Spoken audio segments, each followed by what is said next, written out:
Okay, nakabunot na yung mga supply. Tira.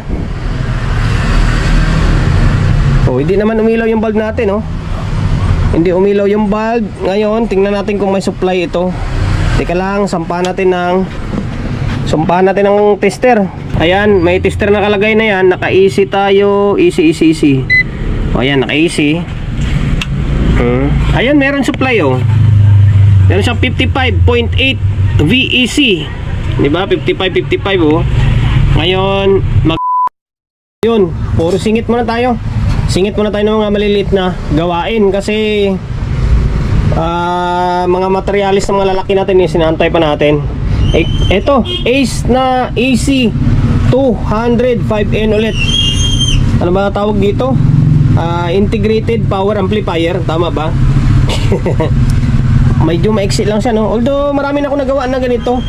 Sa mga follower subscriber natin is alam na nila na marami na itong ginawang ganitong klaseng unit. Ace na AC 205N galing kay Sir Renante Tijano. Ayan, oh. Solid followers, solid GTB, FB, NYT. Wow, ah. Salamat, sir, ah. 8 months yan. Sana maayos pa. 8 months pa lang daw. Biglang namatay yung amp kasi sunog na daw ang fuse. Pinalitan ng fuse ng intake amp, pero nung i-plug in ko nangamoy sunog. Kaya okay. Ito problema ngayon. Di ko alam kung taga saan si sir. Shoutout. And then maraming salamat, sir, sa pagkakatiwala mo ng unit mo rito sa akin, ah. Ito yung issue na dapat natin i-fix. Sana magawa natin. Okay, tanggalin ko lang muna yung mga tornilyo ng takip para ma-check natin kung ano yung nangamoy daw, sabi ni sir. Kasi bago pa ito. Ayan, mabilis ang video. Sana mabilis yung paggagawa natin dito.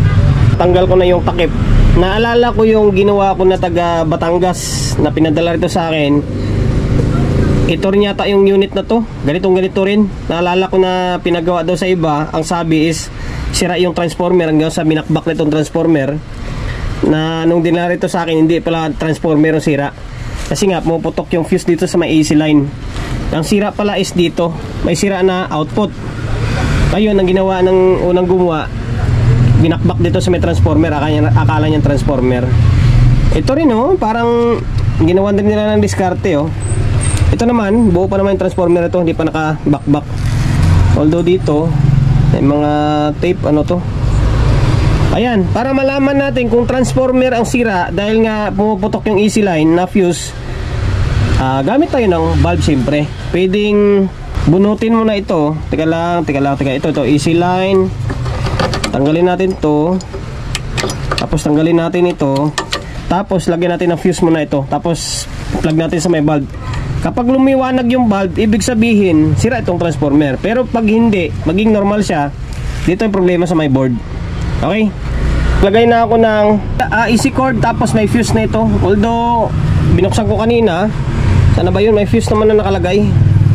Ito, pero pinalitan ko na rin. Yung fuse niyan is dyan sa ilalim mismo ng socket.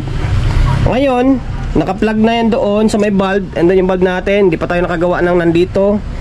Okay, nakabunot na yung mga supply. Tira. Oh, hindi naman umilaw yung bulb natin, oh. Hindi umilaw yung bulb. Ngayon, tingnan natin kung may supply ito. Teka lang, sampahan natin ng tester. O yan, sa mga nagsasabi na hindi tayo gumagamit, kung bakit hindi tayo gumagamit ng tester na digital. Ba't ako gumagamit ng digital kung mayroon namang analog, di ba? Teka lang, lagyan ko lang muna ng ito ng tester. Ayan, may tester nakalagay na yan. Naka-easy tayo. Easy. O ayan, naka-easy. Ayan, meron supply, oh. Meron siyang 55.8 VEC. Diba? 55, oh. Ngayon, mag-end-to-end tayo. O yan, end-to-end dito, dulo-dulo. O, 111, oh.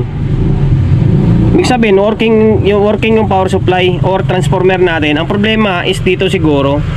Okay, balik tayo sa may isang diskarte. Balik natin tong supply, tapos try natin i-bulb. Okay, balik ko na yung supply. Ayan, binalik natin to, ha. Tingnan natin kung ano yung magiging kalabasan sa may tawas. Okay, nakaharang yung heatsink doon. Hindi naman umilaw.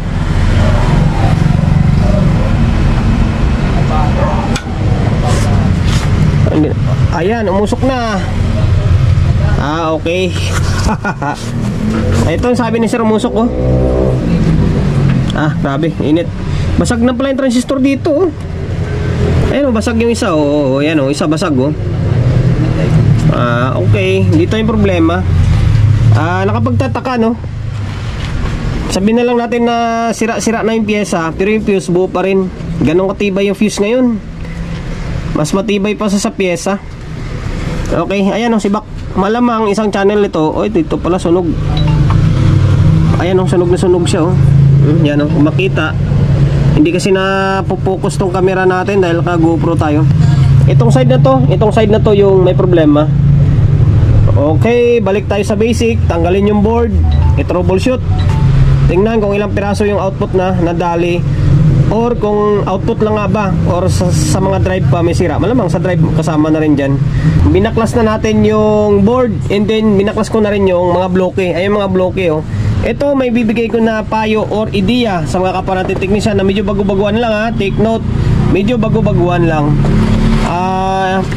Kung gusto nyong i-check yung mga output na hindi na kailangan baklasin, yung mga bloke lang iangat nyo. Yung mga ito sa may emitter na side ng resistor o bloke, tawag ko dyan eh.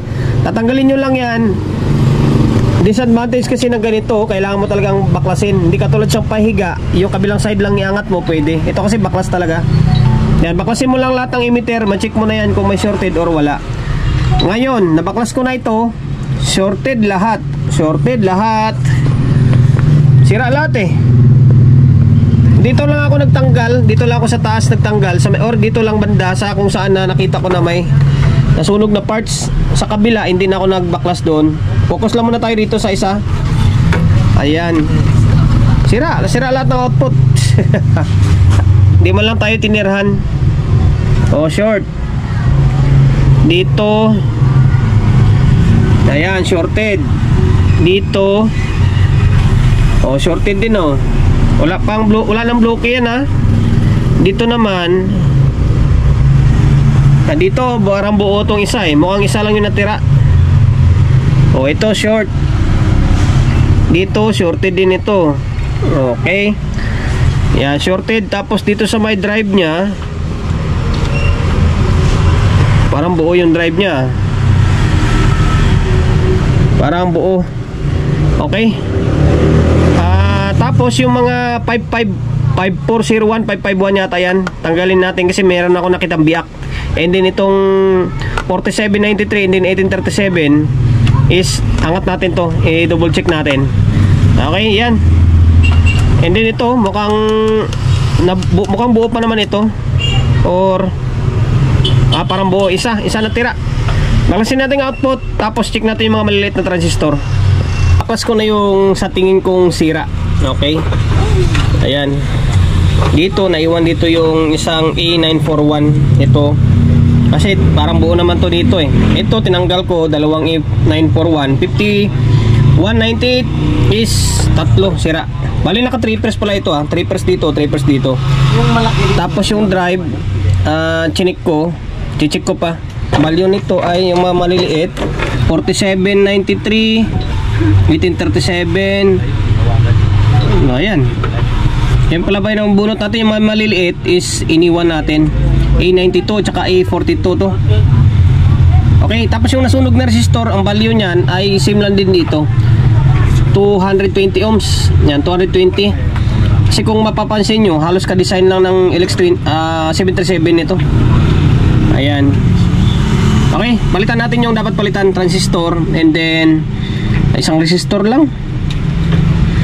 Okay, ito na natin. Kinumpleto ko na yung output kasi mahirap dito, nakaharangan ng kapasitor. Kaya need kong kumpletuhin agad yung bloke and then transistor. Mahirap kasi nakaharang. Kailangan mo pang tanggalin ito para lang makabaklas kabit ka ng transistor. Bahala na, gagamit naman tayo ng bulb eh. Yan, kompleto na. Yung output is natira, bali 3, 6, 5 piraso yung output. Dalawang C, dalawang A. Tapos dito sa drive nya, isang 1837, isang 4793. Tapos si Bak yung 5551 Sibak yan. Ito sa gitna. Okay, tapos 220. Tama ba ako? Baka mamaya mali. Yan, 220. Tapos dito 3.3 nang itim na. Pinalitan ko na lang din. Ayan, try natin. Sana maging normal na siya or maging okay na siya. Nailagay ko na yung supply. Nagsukat na ako. Yung itong side, naging normal ito. Ang problema pala, yung channel or isang side ng channel is may problema na rin.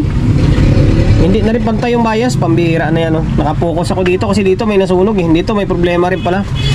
Ito, naka-plug na yung mga voltahe dyan. Although nagre-relay siya. Oh yan, nagre-relay agad siya. Kung mapapansin nyo, teka lang ayusin natin yung camera natin. Yung setup natin dito, ground to eh. Ground, hanapin natin. Yan, para hindi nakasagabal. Ground to dito.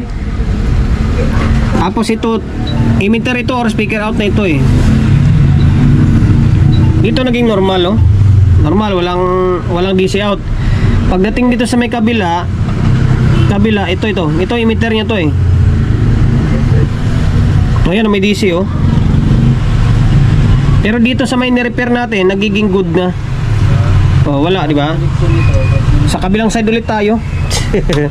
Pambira, oh. May problema pa pala sa may kabilang side. Dito sa may yung ni-repair natin, naging okay na to. Dalawang channel pala nadali. Akala ko isang channel lang. Focus ulit tayo rito. Malamang wala namang output na nasira dyan dahil hindi naman umilaw yung bulb natin eh. Kasi pag may short yan, ilaw yung bulb natin. Baka mga driver niya may problema or yung mga transistor na maliliit. Okay, baka sulit tayo dito. Uwi ko to sa bahay kagabi, yung board na to, dahil nagka-problema yung kabilang side naman. Yung kabilang channel is may DC. Ngayon, nawala na. Pinalitan ko lang yung nandito 551 tapos yung A42.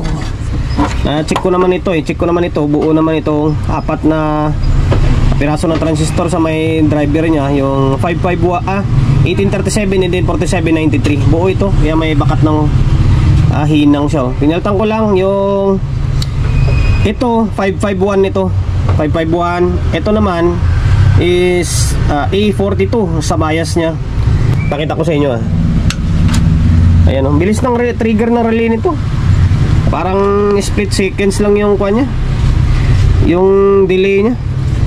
Ito, kung kahapon may DC ito, teka lang ngayon dito, ito yung ground. Kunti lang, pwede na yan. Normal lang yata sa kanya to eh. Okay, ngayon balik natin to sa may casing. Okay na to, ang dami natin pinalitan. Pati yung nandito sa may mga A92 and then A42, pinalitan ko na lahat to dito. Pinalitan ko na kasi mataas yung kanya, yung nagkakaroon siya ng DC out na negative. Pinalitan na natin agad yan. Okay na. Marami na akong nagawa ganito. Buo pa yung fuse, pero sira na yung sunog na yung mga parts. Buo itong transformer. Balik natin. Pinalit ko na yung dalawang board. And then napansin ko umiinit itong mga drive niya.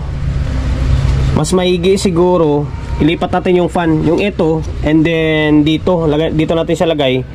Although sa previous vlog ko dito, maraming nagkomento ng hindi maganda ron, na sabi ko dapat dito yung fan instead na dito. Kasi sabi daw nila kapag nakatakip ito, okay naman daw, higupin naman lahat daw ng init. Sa tingin nyo ganito kalayo, dito na side yung fan, kahit may takip pa to, sa tingin mo mahigop yung init dito? Yung dito na side, di ba? Mahihigop kaya sa tingin nyo? Dito yung fan, di ba? Ang maigi talaga gagawin dito, yung itong fan na to, dito dapat nilagay para matutukan ng hangin yung dito na side. Tapos yung dito na side naman is higupin palabas, di ba? Diba? Sana mag-gets nyo yung paliwanag ko na dapat dito talaga siya, dito yung fan. Tingnan nyo naman kung gaano kakapal lang yung heatsink niya, no? Gaano kakapal yan. Sabihin na lang natin may takip ito. Sige, sige. Sabihin natin may takip ito para yung intake or yung exhaust pala is mahihigop niya lahat ng hangin sa loob. Sige, sabihin na lang natin. Sa ganito kalaking fan, ganito kalakas, tingnan nyo. Ganyang kalakas. Sa tingin nyo, mahigop niya lahat ng init niyan. Tapos nandito siya, dito yung board. Mahihigop niya kaya yan? Mahihigop niya yung init na nandito na side. Diba? Mindset ba? Kaya mas maigi talaga, instead na dapat nilagay dito, dapat dito na lang tinutok siya, oh. Dito na lang nilagay dapat. Para bugahan yung init dito, bubugahan niya papunta dyan, higupin naman ng papunta dyan sa may labas. Kumbaga, intake and then exhaust. O sige, ito, pasensya na kung medyo umaba yung kwentuhan, ha. Sabihin nyo na naman na yung alikabok. Hindi, ihigupin nga yan, eh. Kumbaga, galing dito, yung hangin, ilalabas niya papunta dito, higupin naman nandito. Paano magkakaroon ng alikabok yan? Di ba? Okay? Ngayon, yan, nag-relay agad. Parang split seconds lang yung relay niya. And then, balak kong palitan ng medyo mababa na fuse ito. Ang laki ng amperayo, 20 ampere kasi yung nilagay. 20 ampere yung nakalagay na fuse, tapos big. Siguro palitan lang natin. Sa ganito kalaki, parang 5 auto lang naman ito.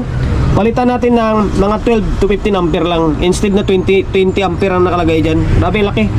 Kaya sunog na yung mga pyesa. Minsan sunog na yung board. Yung fuse buo pa. Dahil ang taas ng fuse against doon sa may mga pyesa. Okay. Ang gagawin natin, palitan natin yung fuse mamaya nyan. Palitan natin mababa na ampere. Kung wala tayong mababang ampere yan, jumperan lang natin na manipis na wire. Instead na ganyan kakapal. Sobrang kapal, 20 ampere, parang ganito na amplifier yan. Yung ganito, mga malalaking amplifier na 20 ampere. Power amp ka 20 ampere lang. Itong maliit na, ilang amperahe lang naman ito. Tapos ilipat natin to dito. Yung ito, lipat natin siya dito mamaya. Gawa natin na diskarte. Okay, sa ngayon naging okay na to. Kaya natin lagyan ng audio. Kaya na ako ng speaker and then audio input. Kaso napapansin ko yung delay talaga, parang hindi siya ganun kaganda. Nagra-rattle siya. Ngayon, ito pakita ko sa inyo. Ayan,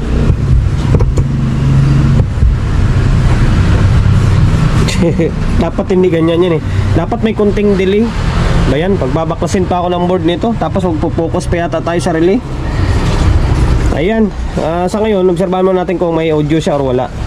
Ito yung audio source natin, cellphone natin na isa, naka-play na yan. May nakakabit na speaker na. Narinig nyo, makakalabog-labog siya. Ayan, may audio na yan.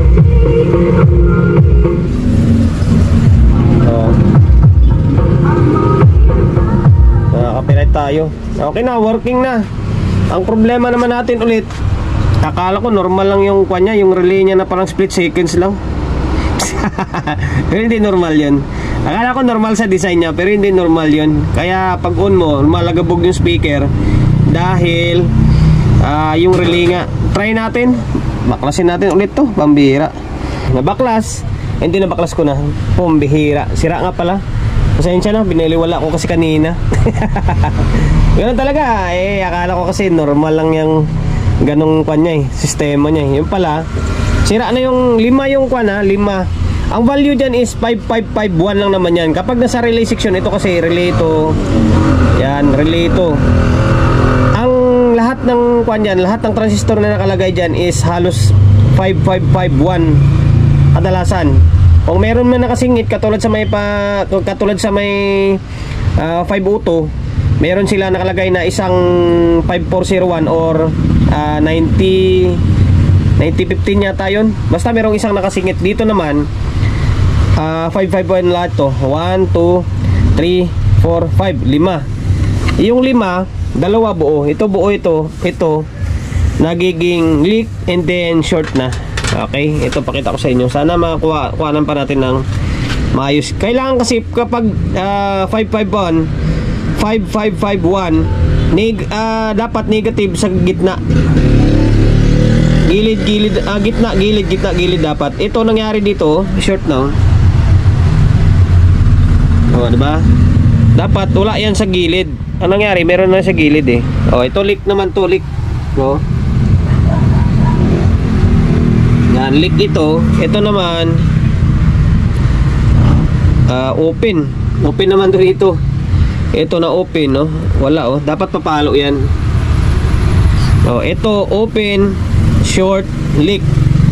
Ang pag-tester kasi niyan, dapat gitna, itong itim sa gitna, tapos yung pula sa gilid, kailangan papalo yan. Tapos gitna, pula sa gilid, papalo. Kapag baliktaran na siya, ibig sabihin shorted na or leak na yon. Kung wala ka naman palo, ibig sabihin open na. Ito, pambira, binaliwala natin kanina. Testing natin kung may delay na siya or wala. Okay. Okay, meron na. Kanina halos sabay eh. Ngayon oh. Diba? Dapat ganyan. Okay.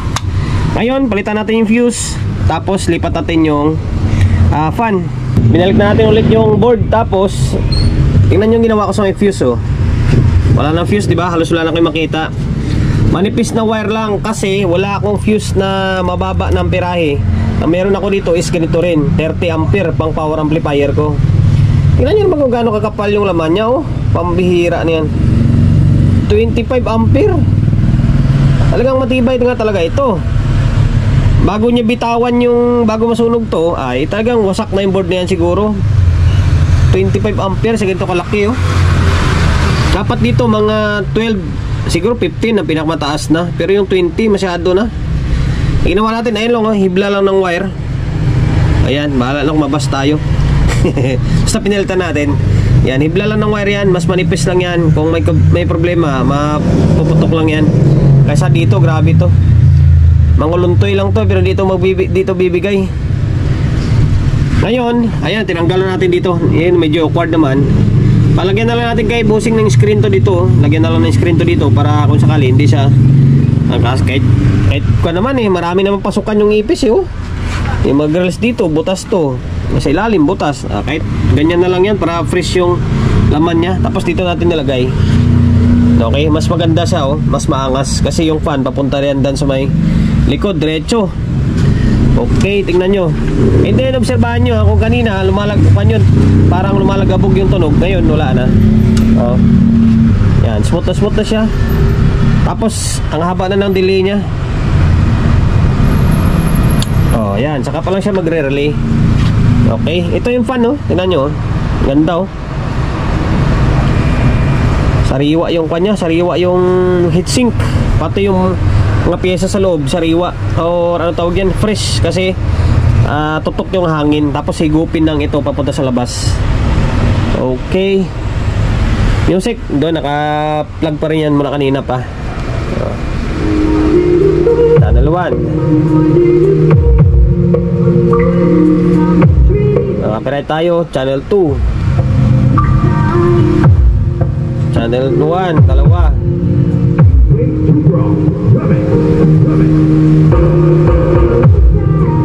Okay, baka makapira tayo. O yan na, okay na. Sir, na sino ba yun? Nakalimutan ko, taga saan to. Doon nakalagay sa may casing niya. Okay na. And then sana nakapagbigay idea tayo sa mga kapwa natin technician kung paano mag-repair ng ito klaseng unit. Na yung sabi ni sir is puputok yung easy line dito, easy fuse, buo yung transformer. Ang problema is dito. Ayan, sira yung output, maaaring sira yung output. And then yung drive. Okay. Tapos ayan, kung makasakaling trip nyo na yung galing dyan, ilipat nyo rito, is pwede naman ilipat mo lang yung pwesto. And then yung fuse, pinalitan natin. Okay, promotion bago tayo magtapos. Siyempre, shop natin, Solid G Electronics Repair Shop, number 61 Don Julio Gregorio Street sa Uyo Road, sa Uyo, Quezon City. Social media pages natin, so hindi pa nakapag-follow, paki-follow. And then siyempre, paki-share ng video natin sa my Facebook, YouTube channel. So hindi pa nakapag-subscribe, paki-subscribe, like, share. And then siyempre, paki-hit ng bell button sa gilid para updated ka sa mga susunod na video na i-upload ko. Ingat, God bless, and then peace atin lahat.